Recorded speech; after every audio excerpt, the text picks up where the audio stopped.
spectacular, people. I thought I would do something a little different. Today is 3rd of July. It's a Sunday. I totally slept in today. I thought I'd do like a me video. I don't know. I see other people doing this, and I thought, I always have something to say. I always want to introduce, something we're working on or what's going on at the shop. Those who don't know, my name's AJ. How's it going? I'm having my what is this? Cactus cooler. Somebody snuck something in, but I wouldn't say that out loud. But so I came down here on a Sunday, and the reason for that is it's the perfect day to dyno.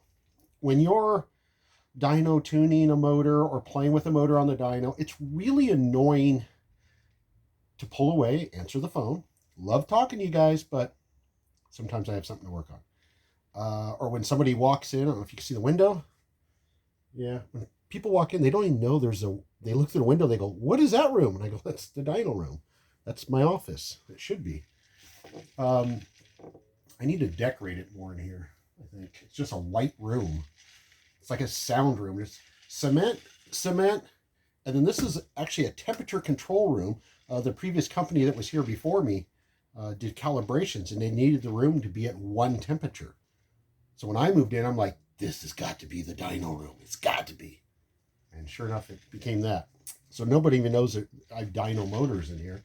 If you're outside, you can't even hear this. It's a trip. It's so quiet. And then when I have the windows installed, I can close that off and everything. That's a sound wall. Yeah, it's awesome. Okay, so the motor I'm playing with is if I remember right, 22, I'm going to get this wrong, I'm sure. I think it's 2276. It's got a set of, I'll start from the bottom. It's got a LBC2 cam in it. I do know that. Our LBC2 cam, which is kind of my go-to cam for street cars. Great low-end torque. It'll idle nice. It'll pull to roughly 6,000 RPMs. It's more of a street driving cam. You're not going to make the world's largest power out of it, but the idea is a lot of torque, easy to tune type of cam, easy to drive on. This particular combo is blow through, as you can see. And I think about this, I should have did this live. Probably would have been better, but oh well. This one's blow through, using the Phytech fuel injection. I know you go to Phytech and you go to any website like Jag Summit, they say the 2 barrels, you can't do boosted. I have special tricks, so I can. No. Software changes and if need be, injector changes. If need be, I machine the bodies so that they can accept a boost signal, basically. But besides that, plus the help of Phytech. I mean, have to admit, great company, great bunch of guys. Awesome to shoot an idea at or anything. Just great bunch of guys. So this one is, like always, I run crank trigger for the Phytech. The Phytech's control ignition. So as long as you're going to run ignition control on your motor, you might as well get a really steady signal. Because of this, Volkswagen's just running basically a top dead, bottom dead, top dead, bottom dead. It just needs to get the signal. Here, I'm going to put this down so I don't jiggle it. It just needs to get the signal, basically. It's perfect. It's very accurate. Now everybody sees a distributor and goes, "Hey, what the heck? You got a distributor on there, though." I don't even know if this is recording. I don't know. Who cares? The distributor's there just to distribute spark. It's not there to give a signal. In fact, here's the little wire for it. I have it wrapped around right here, the little pressure switch, basically, or the oil feed line for the turbo. And then you just run a regular coil. You can't see it, but in the back, I got an MSD, the little SS Blaster coil. It's running right now. Typically, we'll run the little canister coils, the MSD ones.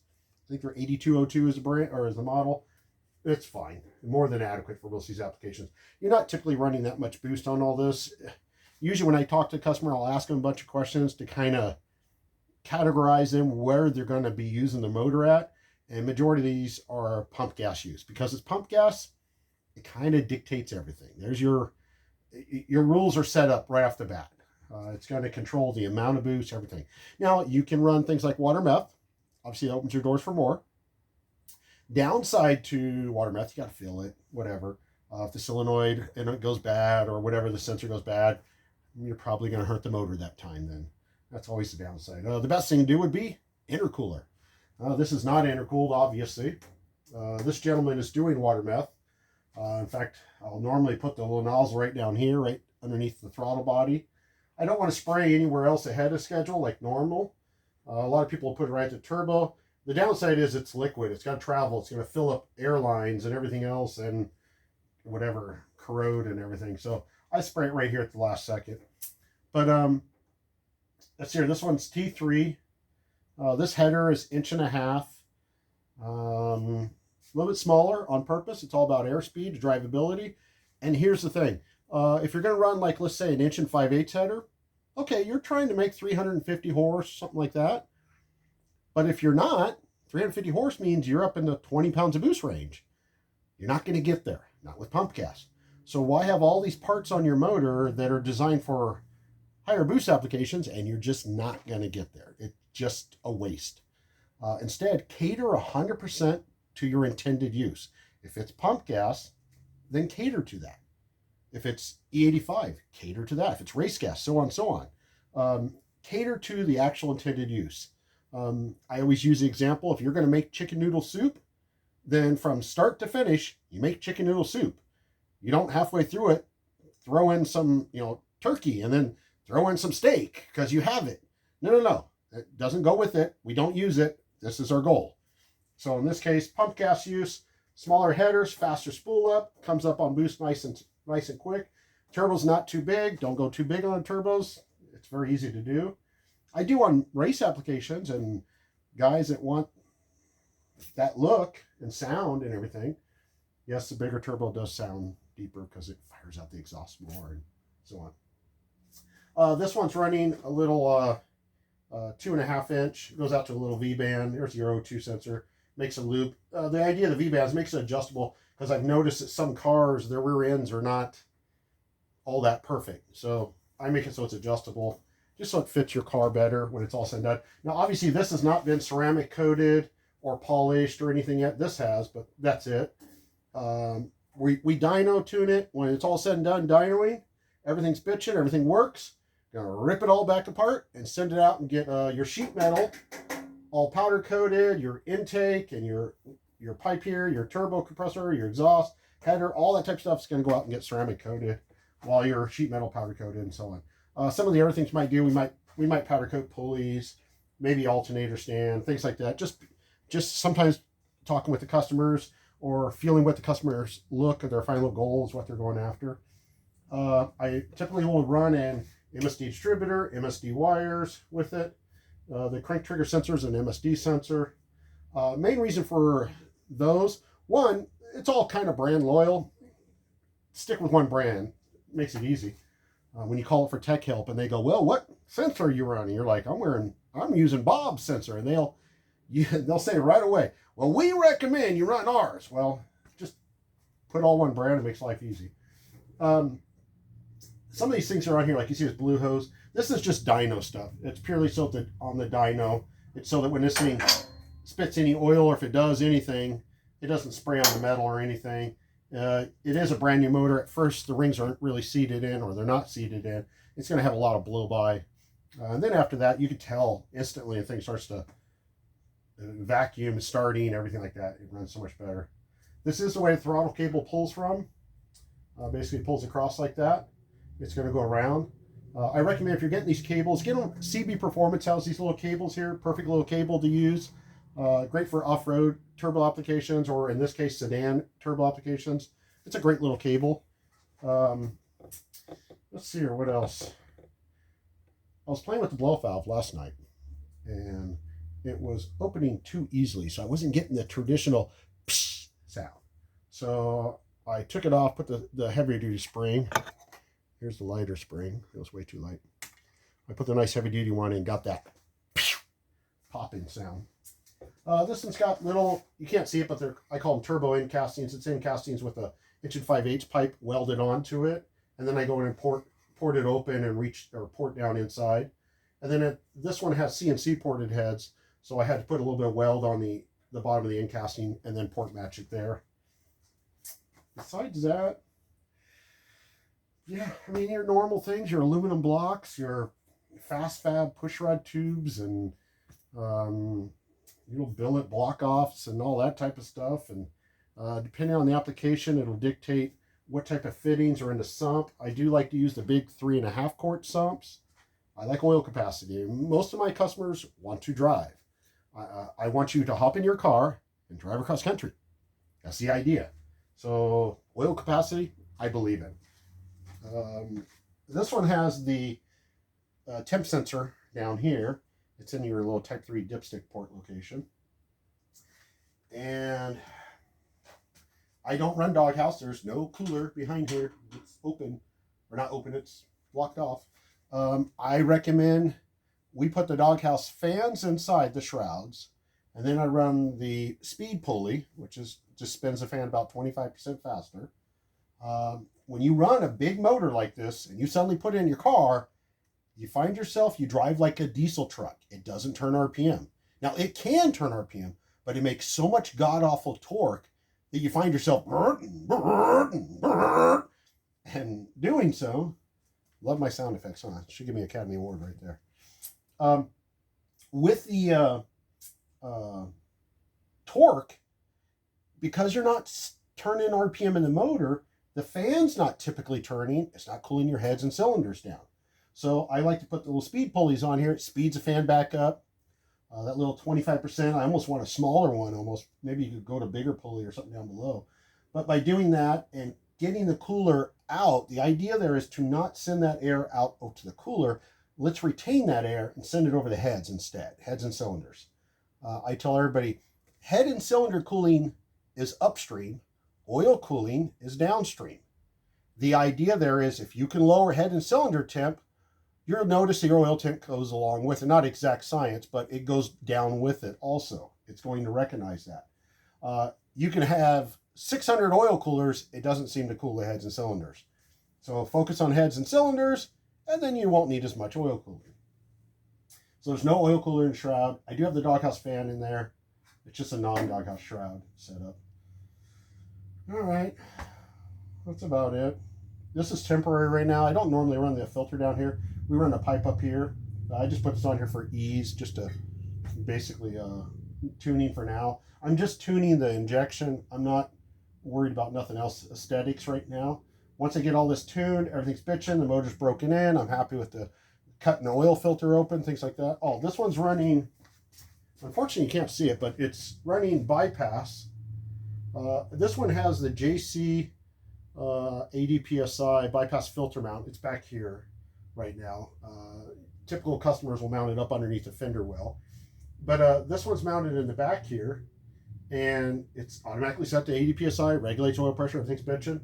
When I get done running this motor, one of the things we're going to do, besides drain out the break-in oil, I'm running Pen Grade break-in oil. That's the brand, Pen Grade. The filter, I will take it and cut it open and just look at it. The idea there is, I always tell everybody, while the motor's in my possession, I'm 100% responsible. It is a performance motor, so we can't impose a warranty on it. Our warranty is I stand behind everything I build, but I can't impose a warranty of you put it in the car and you go out and rev it to 9,000 RPMs and blow it up and go, hey, what the heck? You shouldn't be doing that. But the idea here is that if I cut that filter open, if something's going on, you'll see it in the filter. You'll see debris, stuff starting to collect. That way I can say, hey, something's going on. A bearing's going away. Let's rip that thing apart. Let's find out what's going on. Something didn't get machined right. Something's not measured right. Something is incorrect. Let's pull that thing apart and find out what it is, fix it, and put it back on the stand. See if there's anything going on. Everything's good. Cut it back open. No more debris. We're good. We're golden.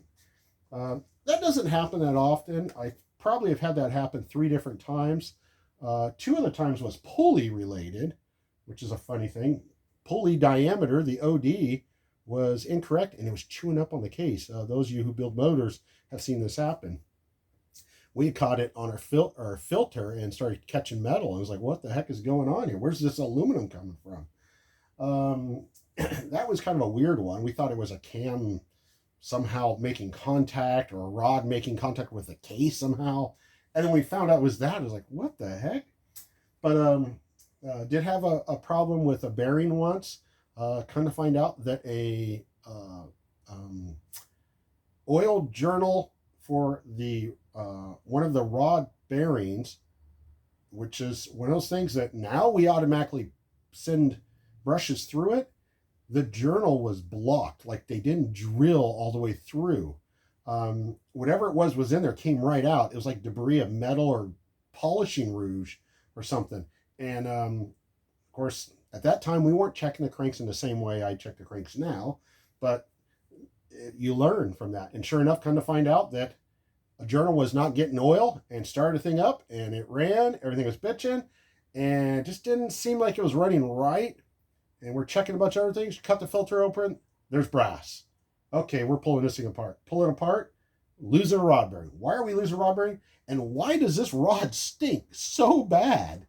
That's a pretty red flag right there when the bearing stinks. And then when you pull it off, it's dry as can be. You're like, whoa, yeah, Houston, we have a problem here. Fix that, solve that problem, and that's about it. That's a neat thing about cutting filters. For those of you who don't own one of those little things where you cut open the filters, get one. It just, if you're getting ready to go racing in another state or drive an hour, 15 minutes even, whatever, loading up the race car, doing all this work to get there, to have a problem that you could have recognized back at your house or back at your shop, yeah, just get them. They're little tiny things. They cut your filters open. Right now, when you get done watch this video, go on the internet, buy one. For those of you who ask about little things, it is a bypass fuel system, so it does run a return line going back to it. A little bleed off. This is actually feed. The back ones are return going back to it. This line here is going over to the blow-off valve. It is a boost sensitive regulator setup. Seats pressure below throttle body. Let's see here. This one drains back to the sump here. Nothing new about any of that. All right. Now I feel like I'm just talking about nothing. I wish I was live because then I can answer some of your guys' questions. So now you guys are going to ask questions, and then I have to post a freaking another video answering them. That's all right. No big deal. I do get oil off of the oil pressure switch location. That seems to be the easiest. If this was a high RPM application, I would do a girdle rocker cover setup.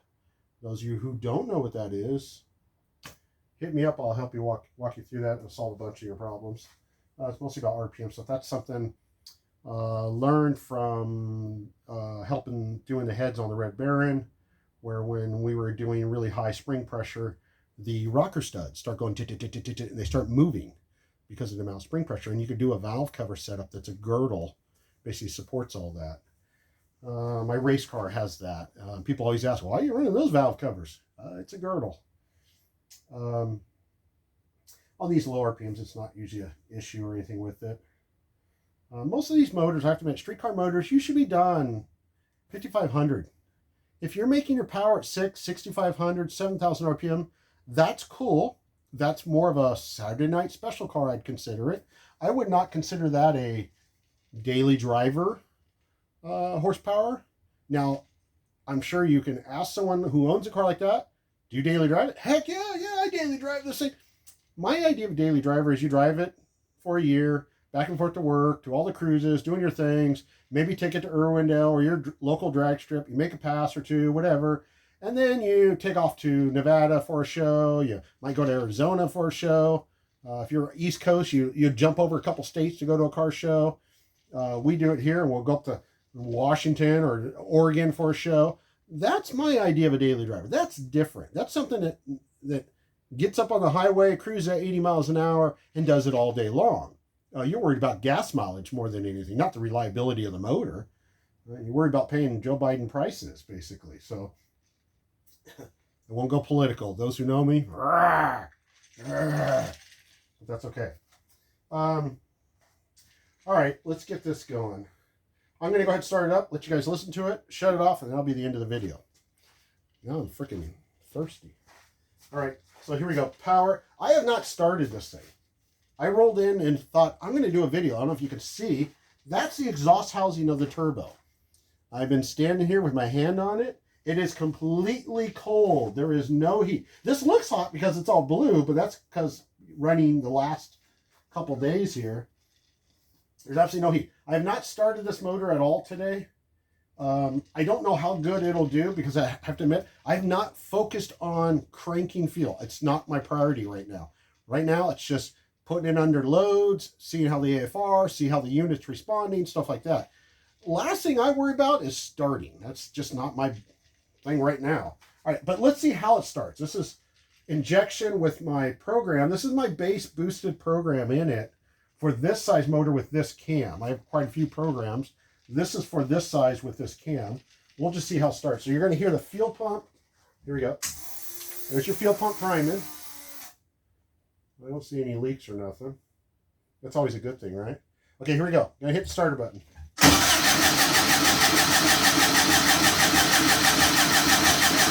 Oh, thanks for it.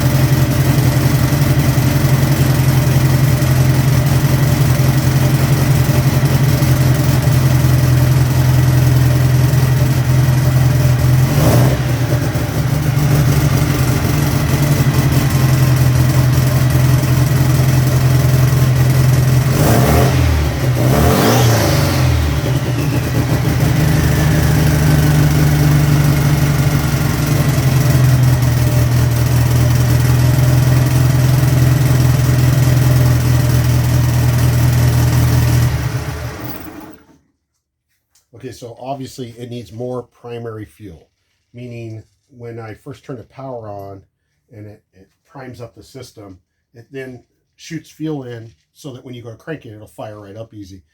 It sounds like the primary fuel is way low. It needs a lot more of that. I've been running it over and over where I run it, come back, turn the key on, mess with a few things, maybe turn the key on and off or something if I'm doing something. Every time you turn the key on and off, it prime shot, so it dumps more fuel. This obviously needs more prime fuel. So I can go in the handheld, add that extra fuel to it. That'll take care of the starting. Like again, I'm not worried about starting right now. I'm worried about making power right now, making sure the AFRs are good. It likes the ignition timing, everything. And then I'll start worry about starting. Every once in a while, if I'm just sitting there, I'll go in and mess with the starting a little bit here and there. It's not my priority right now. Okay, sounds good. Sounds like a cool little motor. Love the sound of these. I don't know if you could hear it on the camera. I sure hope so. You can hear the turbo on this thing just spooling the whole time. Should be a neat little motor. All right, let's get this video done. Oh yeah, if you can, I don't know if you can see it. Hope you can. Heat shielding and everything. You got a lot of hot stuff. Even when it's all ceramic coated and done, those of you who have done turbos or even just carbureted motors, buy this heat shielding. This is a Cool It company. Put the stuff on your lines. You don't know. I don't do maintenance on customers' cars anymore. I used to do a lot of that. But they would come in and they'd have things from burnt lines or whatever, oil leaks. And I'd tell them, hey, can I put this stuff on your lines to solve your problem? Plus, for those of us driven a long ways, one of the main problems we have is lines popping off or burning through. You know, you think you buy a stainless line. That does not mean it's immune to fire or heat or a hot exhaust pipe. It doesn't work that way. So. But, okay, I'm going to keep playing with this. I'm going to finish off my cocktail. Have fun, everybody.